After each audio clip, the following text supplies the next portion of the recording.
Hello and welcome to the Holyrood Sources podcast, where we take you inside Scottish politics. I'm Calum Macdonald, and this is Geoff Aberdein, who was Chief of Staff to the First Minister, Salmond. Hello, Geoff. Good morning. And also Andy Maciver, who was Director of Communications for the Scottish Conservatives. Hello, Andy. Hello, Calum. Hello, Jeffrey. Hello. On the podcast today, by-election.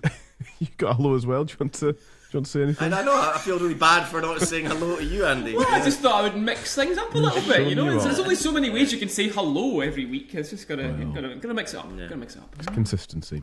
On the podcast today, we'll be talking about by-election defeats for the SNP across Scotland, actually. The Conservatives picked up 4 councillors. Labour picked up 1. We'll also assess the presence of Reform UK's candidates and their share of the vote in all of those by-elections. Also, we'll be talking about Stephen Flynn, who wants to be an MSP and an MP simultaneously.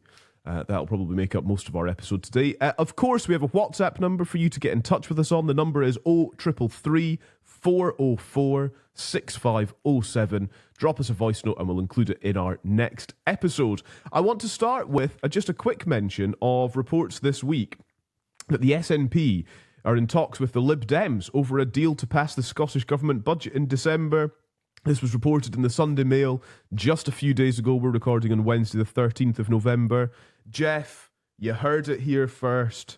The Lib Dems and the SNP, this could be the route for a Scottish Government budget to pass in early December. Well, yeah, I mean, we did discuss it last week. Would the SNP be keen to entertain any overtures from particularly Liberal Democrats to get this thing over the hill? I'm not surprised by that, and I also think we've got to keep an eye on this for the election as well. Should that Sunday Times poll recently emerge as being anywhere close to reality, then the SNP would emerge as the largest party, but short of a majority, and they're going to need some partners. And now, does this indicate, should Liberals support the budget and that materialises, does this indicate the forebear to a potential coalition or confidence in supply after the election? That's what's most interesting for me. But on the budget itself, very briefly, I've said this for some time now. I think it doesn't serve the Labour Party just now to have an election. It doesn't serve the Tories, who are still wrestling with new leadership and indeed a charge from Reform. And you could argue the SNP don't particularly want one either, because they're almost certain to lose seats, although it has been steadying somewhat in the polls. But I think you're going to see some pragmatic approach from one of the other parties. Is it the Liberals? We will wait and see. Yeah, and it's been confirmed by both sides, the Lib Dems and a Scottish Government source telling the Mail. Scottish Government saying there's a long way to go, but yes, talks are ongoing with the Lib Dems. We are open to working constructively with them. Something could still be agreed with the Greens, but when people are constantly laying out red lines in public rather than talking through what are going to be tough financial decisions, it does erode working relationships.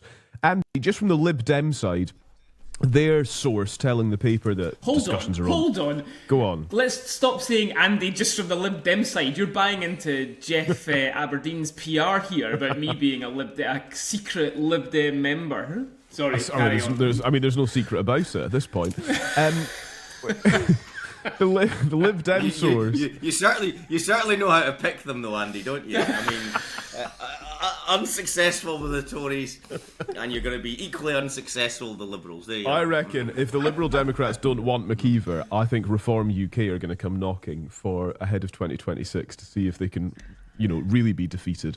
Andy, one thing the Lib Dem source says, we are keen to see more public spending increases for mental health services, also various infrastructure projects we believe should be prioritised, greater emphasis on education. At the moment, John Swinney seems to be suggesting there's not actually extra money available as a result of the budget, but that can't be the case, say the Lib Dems. So, they're setting out what they're looking for in this budget as well. Yeah, sure, absolutely. I mean, let's have a little normality about this situation, okay? If you go and look in other PR parliaments, this sort of thing is completely normal. People working across different constitutional boundaries and different constitutional views to create agreements, whether it be on budgets or indeed on governments is a completely normal thing. The abnormal thing has been what we've been doing for the last 10 years, where we've basically, instead of having 5 or 6 different political parties in the Scottish Parliament, we've basically had 2 tribes in Parliament, a nationalist tribe and a unionist tribe, and the whole thing has been split down those lines. It's not really operated like a PR Parliament at all for years. It's operated like a 2-party system. So this is normal. So what's happening just now is completely normal. And the Lib Dems and the SNP coming together in areas of common interest would be a completely normal and I think a very healthy thing to do, because I think it would send the signal to the electorate that we are moving on from the time when unionists and nationalists can't work together in the interests of Scotland. So I think most, normal, run-of-the-mill people out there who don't really have any political party skin in the game would give us a thumbs up and say this is good. However, let's look more politically at it, right? As Geoff said, who wants an election right now? Not that many people. Not that many folk want the budget to fall. The SNP don't want the budget to fall because potentially then they're facing an election, they're out of government. Labour may have wanted this a couple of months ago. They certainly don't want it now if you look at where the polls are. So there's a lot of interest from a lot of different places in keeping this whole thing together. And if you are the SNP, if you're John Swinney and Kate Forbes, you are doing better now, a lot better. People are calmer out there in the country. They think there are good people in charge around the government where they maybe didn't think that before. And why on earth would you want to send the signal to the electorate that you are going back to doing the exact same thing again by working with the Greens? If I was the SNP strategists, the Greens are my last phone call to pass this budget, not my first. But but hang on, what you've just been saying a minute ago is that it would be very normal to have something of a coalition of lots of parties. So why shouldn't the Scottish Greens, who, by the way, you have given credit to as being politically successful, why shouldn't they be part of efforts to get the budget passed and keep the government going?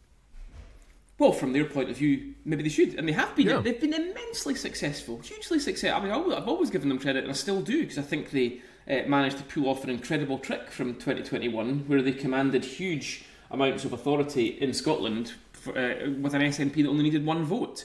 But from the SNP's political point of view, going back to the Greens makes no sense. I mean, it just doesn't make any sense at all, because lots and lots of those people who are happier and calmer that John Swinney and Kate Forbes are running the show, rather than Humza Yousaf and the Green Party running the show, are going to freak out if they go back to the Greens again. It is going to go down like a lead balloon, and you will start to see the SNP's poll ratings falling down again like they were before. They just can't go back there. It makes no sense. I mean, that's not even me getting onto policy and how it would impact the country. It makes no political sense for the SNP to go back to the Greens at all. Okay, so good for the Greens, bad for the SNP would be your take. Anyway, we just wanted to talk about that because we actually mentioned that on last week's podcast, and then reports kind of got confirmed over the course of the weekend. We will, of course, do a big episode for you on the 4th of December around the Scottish Government budget and report and analyse all that's in that and make sense of it for you. So stay with us for that. Make sure you follow and subscribe to this podcast, and you'll get every episode as it drops into your feed.